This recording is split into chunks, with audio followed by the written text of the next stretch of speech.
اچھا میڈم یہ بتائیے کہ ابھی جنرل الیکشن ابھی ہونے جا رہے ہیں، تو ابھی آپ نے یہاں پر کاغذ نامزدگی یہاں پر جمع کیے ہیں، تو لوگوں کی طرف سے یہاں پر ریلی کے بھی انعقاد کیے جا رہے ہیں، تو آپ یہاں پر ریلی کے بغیر آئیے، اس کی وجہ کیا ہے میم؟ بسم اللہ الرحمن الرحیم، ناصر من اللہ قریب۔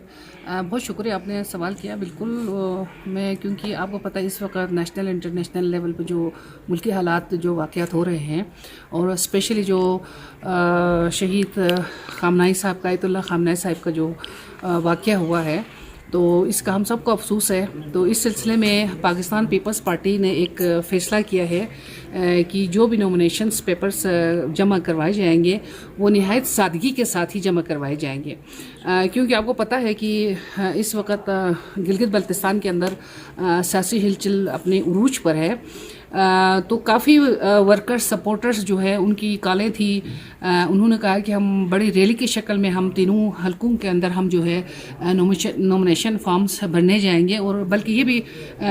سپورٹرز اور ورکرز کی یہ خواہش تھی کہ ہم تینوں حلقوں میں تینوں جو کینڈیڈیٹ ہمارے ہیں جا کے بھریں، مگر اعلیٰ قیادت کی طرف سے، ہمارے صدر امجد ایڈوکیٹ صاحب کی طرف سے، سیکرٹری جنرل جناب انجینئر اسماعیل کی طرف سے، مطلب پوری پارٹی قائدین کی طرف سے ہماری میٹنگ میں یہی فیصلہ ہوا کہ ہم جو بھی نومینیشن پیپرز بنیں گے اس کو بالکل سادگی کے ساتھ کریں گے۔ تو آج ہم کچھ اپنے ورکرز، صوبائی عہدیداران اور کچھ ورکرز کے ساتھ آ کے ہم نے اپنی نومینیشن فارم بھری ہے، اور انشاءاللہ الرحمن پاکستان پیپلز پارٹی تینوں حلقوں سے سیٹ اپنے نام کریں گے۔ انشاءاللہ الرحمن جیت انشاءاللہ پیپلز پارٹی کی ہوگی۔